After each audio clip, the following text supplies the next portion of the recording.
Assalamu alaikum, I'm Aisha and you're watching SAMAA News. Here are today's headlines. The Kremlin has vowed to destroy what it calls foreign fighters supporting Kiev. Spokesman Dmitry Peskov said Russian troops often hear foreign languages on the front lines, suggesting NATO personnel are present. He said that peace talks remain stalled as Kiev refuses to engage. Meanwhile, NATO denies deploying any troops, saying Western support remains limited to training, intelligence and weapons supply. The third round of talks between Pakistan and the Afghan Taliban in Istanbul has entered a decisive stage after nearly 18 hours of continuous discussions. According to the latest information pouring in, Pakistan has reiterated that peace in the region is impossible without verifiable action against terrorists operating from Afghan soil. Islamabad emphasised that mutual trust depends on tangible results and not promises. Meanwhile, mediators confirmed Pakistan's stance as legitimate, but progress remains stalled as the Afghan delegation reportedly keeps shifting positions under instructions from Kabul. The Punjab government has ordered strict action against foreigners residing illegally in the province, with new directives for police to register cases against those renting houses, shops or petrol pumps to such foreigners. Chairing the 6th Law and Order meeting, Punjab Chief Minister Maryam Nawaz directed senior police and revenue officials to file daily reports on rented properties, while mosque announcements will help identify illegal Afghan residents. The meeting was told that 5 cases have been registered in Hanwal and 45 holding centres have been set up to house and repatriate illegal Afghans.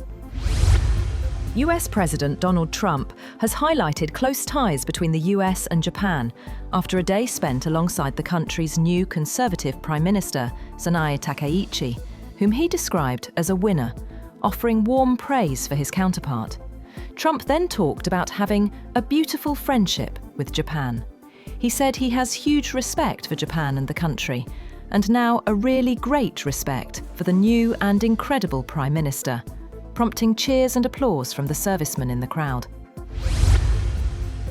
US Commerce Secretary Howard Lutnick has announced $490 billion worth of investment deals in Japan, covering nuclear energy, semiconductors and infrastructure.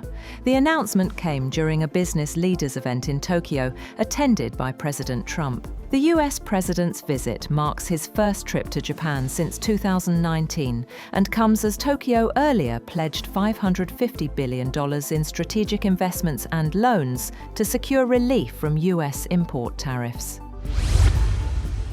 Meanwhile, China has urged the United States and Japan to make sure their growing security cooperation contributes to regional peace and stability. The statement came after President Trump met Japan's new Prime Minister, Sanae Takaichi.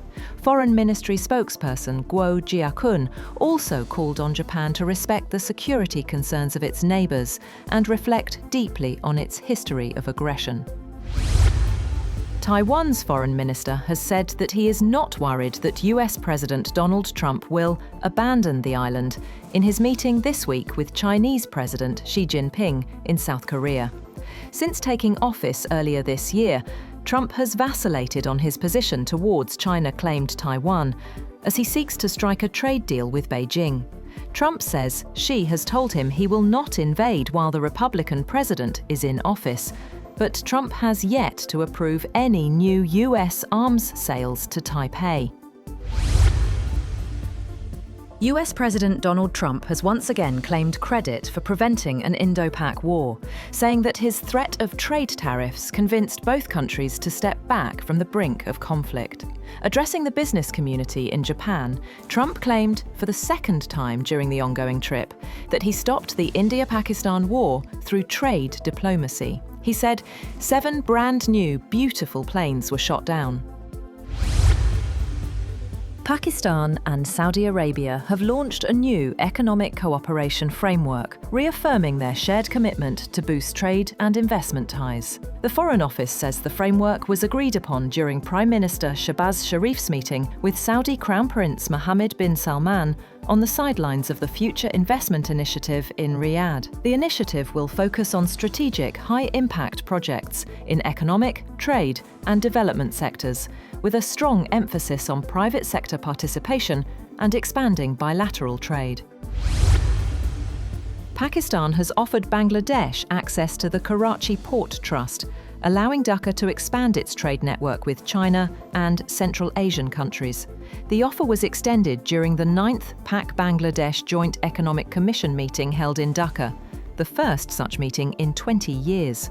The session was co-chaired by Pakistan's Petroleum Minister Ali Pervez and Bangladesh's finance advisor. 11 people were killed after a light aircraft carrying foreign tourists from Hungary and Germany crashed in Kenya's coastal region of Kwale. The plane, operated by Mombasa Air Safari, was carrying 8 Hungarians, 2 Germans and a Kenyan pilot. Authorities confirmed there were no survivors, with the crash occurring near the Indian Ocean coast early morning. Hurricane Melissa is expected to bring catastrophe as it makes landfall in Jamaica, with storm surges, flash floods and landslides in the worst storm to hit the Caribbean island this century. The Category 5 storm, the strongest possible on the Saffir-Simpson scale, will bring wind gusts of over 300 kilometers per hour and widespread devastation to the island, where authorities have ordered mandatory evacuations. Indian refiners have temporarily halted new orders for Russian oil following the latest sanctions. Refiners are waiting for guidance from the government and suppliers before resuming purchases. In the meantime, some refiners are turning to the spot market to meet their crude oil requirements. Meanwhile, the Kremlin says President Trump's call for countries to stop buying Russian oil will not affect Moscow's energy ties. Spokesman Dmitry Peskov said every nation will decide on its own where to buy fuel, adding that Russia offers reliable and competitively priced energy. Amazon has announced cutting around 14,000 corporate jobs as part of a major cost-cutting move linked to its growing investment in artificial intelligence. The tech giant, which employs about 350,000 corporate staff, is restructuring across multiple divisions, including devices, books, and its podcast unit. Reports say the layoffs began Tuesday as Amazon streamlines after pandemic overhiring. Billionaire investor and philanthropist Bill Gates has called on world leaders to adapt to extreme weather and focus on improving health outcomes rather than temperature reduction targets ahead of the COP30 climate talks in Brazil. COP30 will be held from November 10th to 21st in the port city of Belém in Brazil's lower Amazon region. Countries are due to present updated national climate commitments and assess progress on renewable energy targets agreed at previous summits. US-based facial recognition firm Clearview AI is facing a criminal complaint in Austria over alleged privacy violations. Austrian privacy group Neub has accused the company of illegally collecting photos and videos of EU residents to build its facial recognition database. According to Neub, Clearview's actions violate the EU's GDPR, and the company's executives could face personal liability, including possible jail time. That's all for now.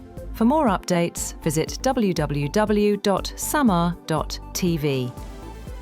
Thank you for watching SAMAA News.